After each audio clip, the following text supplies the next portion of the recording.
Reka nongere mbasuhuze mbifurize gukomeza kugira ibihe byiza mwese mudahema kutwereka ko mudukurikira kandi ko mukunda ibiganiro tubagezaho. Niki rero kiri kuvugwa muri aka kanya ngo igisirikare cy'u Burundi cyongeye kurunda ingabo muri Republika ya Demokarasi ya Kongo nyuma y'uruzinduko rw'ibanga rwa Generali Niyomugabo yagiriye Kinshasa. Ingabo z'u Burundi rero ngo zirikongera kwinjira ku bwinshi mu burasirazuba bwa Republika ya Demokarasi ya Kongo mu gihe hashize icyumweru umugaba mukuru w'ingabo zabwo General Prime Niyomugabo agiriye uruzinduko rw'ibanga Kinshasa.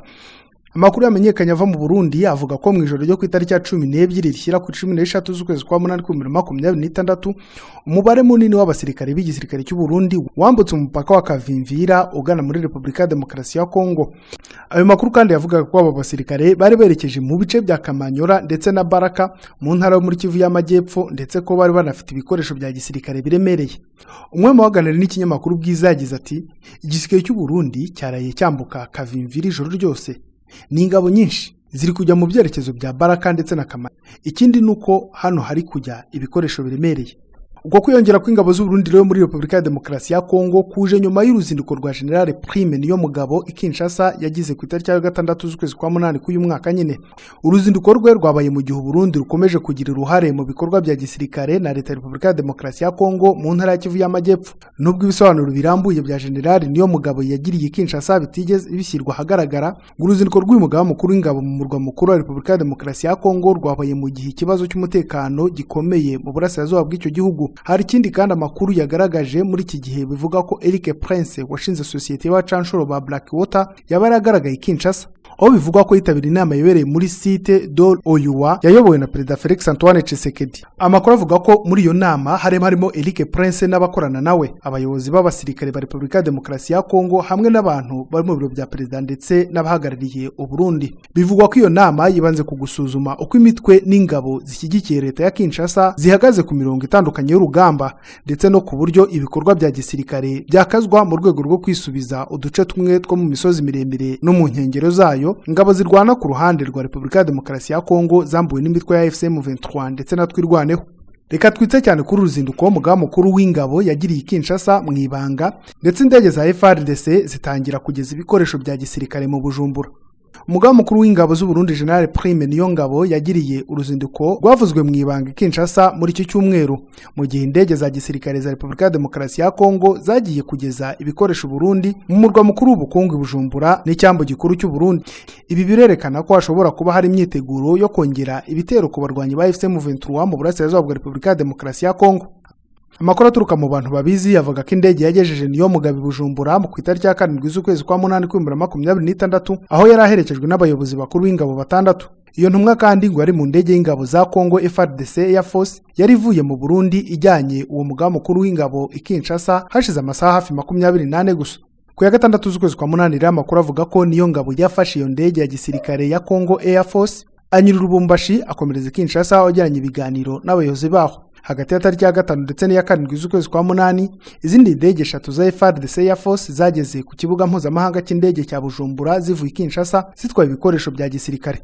Abantu bazi ibijyanye n'iki gikorwa bavuga ko ibyo bikoresho byari byasabwe n'ihuriro ry'ingabo ziyobowe na FARDC kandi ko byari bigenewe koherezwa mu ngabo ziri mu ntambara muri Kivu y'Amajyepfo.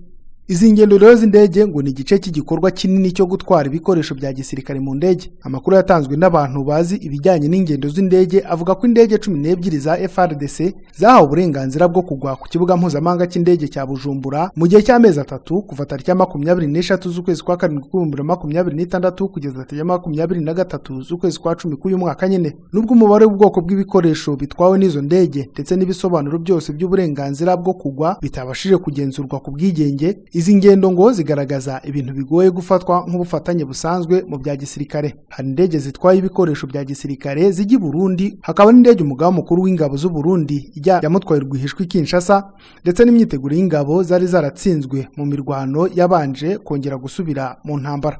Abazi ibijyanye n'iki gikorwa bavuga ko inyuma y'uko gutwara ibikoresho hihishe gahunda ikomeye ya Kinshasa na Bujumbura yo kongera gufungura ibirindiro bikomeye by'intambara bahanganyemo na AFC M23.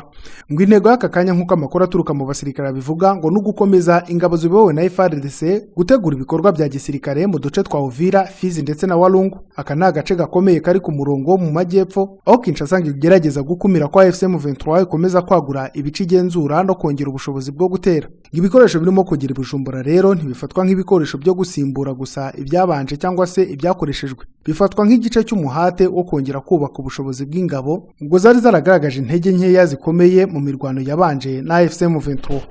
Abayobozi b'ihuriro ry'ingabo zishyigikiye Kinshasa bakunze kugaragaza ikibazo cy'ibura ry'ibikoresho bigezweho, ubufasha buke mu bijyanye n'ibikoresho n'ubwikorezi ndetse n'ubushobozi buke mu gukoresha intwaro zikomeye. Ariko ibura ry'ibikoresho si ryo kibazo cyonyine. Kinshasa yari yarakusanyije ingabo nyinshi zo kurwanya AFC M23 zirimo abasirikare ba FARDC n'imitwe yitwaje intwaro yari ibashamikiyeho harimo FDLR, ndetse n'u Burundi bwohereza ibihumbi by'abasirikare basanzwe n'abarwanyi b'imbonerakure bafitanye isano n'ishyaka CNDD-FDD riri ku butegetsi mu Burundi mu burasirazuba bwa Kongo. Nubwo izo ngabo zari nyinshi ntibyabujije AFC M23 gukomeza gutera imbere. Ifatwa rya Goma ndetse n'ifatwa rya Bukavu, imijyi ibiri ikomeye mu burasirazuba bwa Repubulika ya Demokarasi ya Kongo mu ntangiriro z'umwaka wa 2025 byagaragaje uburemere bw'insinzi nke z'izo ngabo. Ingabo za leta zananiwe gukomeza imirongo yazo yo kwirwanaho, zimwe zisubira inyuma, maze ihuriro ryari ryarashyizweho ngo rikumire AFC M23 ryisanga mu mwanya wo kwirwanaho.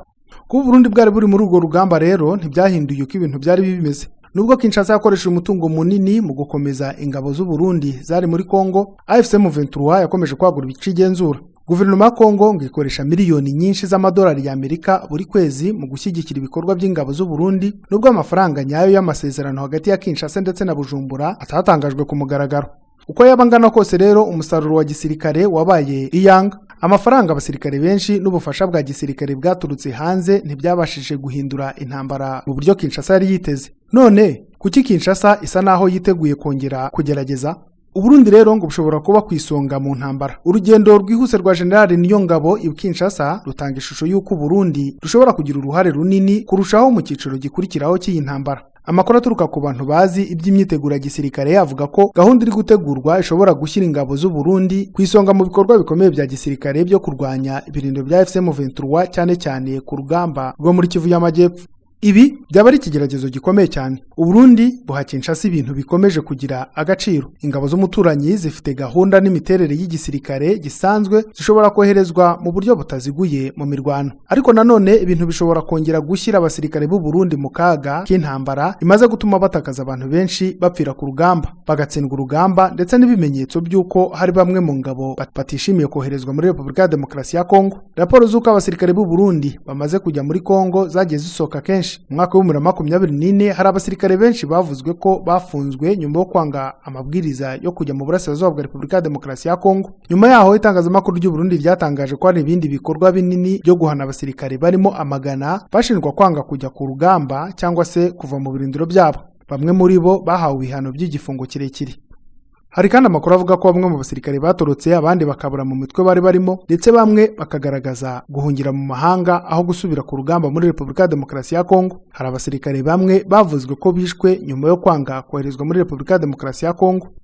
Ifungwa n'ihanwa ry'abasirikare banze koherezwa muri Repubulika ya Demokarasi ya Kongo ubwabyo bigaragaza ikintu gikomeye. Kwivanga ku Burundi muri iyi ntambara byateye ukutumvikana no kutishimira mu gice kimwe cy'ingabo Kinshasa irimo kurushaho kwishingikirizaho. Abi Kinshasa rero baracyavuga ko biyemeje gukurikiza inzira ya diplomasi ishyigikiwe na Washington ndetse na Doha. Inzira Washington yagejeje ku masezerano y'amahoro hagati ya Repubulika ya Demokarasi ya Kongo n'u Rwanda mu kwezi kwa 8 2025, mu gihe Qatar yakira ibiganiro bigamije kugera ku masezerano hagati ya Kinshasa na AFC M23. Ariko nta na hamwe muri izo nzira zombi zashoboye gukuraho burundu ikibazo cy'imirwano. Ishyirwa mu bikorwa by'amasezerano ryagiye buhoro, impande zombi zikomeza gushinjanya kutubahiriza ibyo ziyemeje, kandi amahirwe yo kongera kubura imirwano ikomeye aracyahari. Kinshasa yo rero iracyafite amahitamo ya gisirikare nubwo uburyo yakoresheje mbere butatanze umusaruro wari witezwe. Mu gihe abadiplomate bakomeje kuganira ku mahoro, indege za gisirikare zirimo kugeza ibikoresho i Bujumbura. Mu gihe abahuza n'abaganira bakomeje kuganira kwishyirwa mu bikorwa by'amasezerano, abayobozi b'ingabo barimo gutegura imitwe y'ingabo. Kandi mu gihe Kinshasa ikomeza kugaragaza ku mugaragaro ko ikoresha inzira ya diplomasi, mugenzi wayo uyobora ingabo z'u Burundi we yagiye Kinshasa mu ibanga atwawe n'indege za FARDC. Diplomasi iracyari inzira yatangajwe ku mugaragaro, ariko imyiteguro ya gisirikare irerekana ko Kinshasa idashaka kureka burundu ibisubizo by'iyi ntambara mu biganiro by'amahoro gusa. Ku butegetsi bwa Perezida Felix Antoine Tshisekedi, kongera gutangira ibitero bikomeye bishobora guteza ingaruka zikomeye. FARDC n'imitwe ishyigikiye bamaze kubona ko kugira abasirikare benshi n'ibikoresho byinshi bidahita bivuga ko ushobora gutsinda ku rugamba. Ibikoresho bya gisirikare byabanje byari byagaragaje intege nke by'ubuyobozi, guhuza ibikorwa, imyitwarire y'abasirikare ndetse n'imyiteguro y'urugamba, kandi kongera intwaro byonyine ntibishobora gukemura ibyo bibazo byose. Ku Burundi nabwo rero ngo ni ikigeragezo gikomeye. Guverinoma ya Perezida Evariste Ndayishimiye yamaze kohereza abasirikare bayo mu ntambara iri hanze y'umupaka w'u Burundi, kandi ubu ushobora gusabwa kongera gushyira ku isonga mu yindi mirwano ikomeye. Ibi bituma General Prime Niyongabo ahabwa inshingano zishobora kuba zimwe zikomeye kandi zifite ingaruka nyinshi yigeze ahura nazo mu buyobozi bwe bw'ingabo. Ngayo nguko rero umugambi wa Tshisekedi ndetse na Evariste Ndayishimiye wo kongera gukaza ibitero muri Kivu y'Amajyepfo. Ibi bije nyuma yuko AFC M23 igaragaje ubushake ndetse n'ubushobozi bwo kwerekeza mu mujyi wa Baraka, aho bivuga ko ishobora kuzashyira sentere cyangwa se umukandara w'igihugu kizaba kigenga muri Kivu y'Amajyepfo ndetse na Kivu y'Amajyaruguru, kizaba kiyobowe na AFC M23 mu gihe cyose Felix Antoine Tshisekedi yatangaza ko aziyamamariza manda ya gatatu, ndetse byamazwe no kwemezwa ko itegeko nshinga rya Repubulika ya Demokarasi Kongo rihindurwa. Ayo ni amagambo n'ubundi yatangajwe na FCM 23 bavuga neza ko igihe cyose Felix Antoine Tshisekedi azatangaza ko aziyamamariza manda ya gatatu, FCM 23 nayo izahita yitangaza nk'igihugu kigenga. Ngayo nguko ntimube cyane kure y'uru rubuga, kuko tuzakomeza kubagezaho amakuru azabagezweho yaba hano mu karere u Rwanda ruherereyemo ndetse no mu hanze y'imipaka ya Afurika. Mugira amahoro.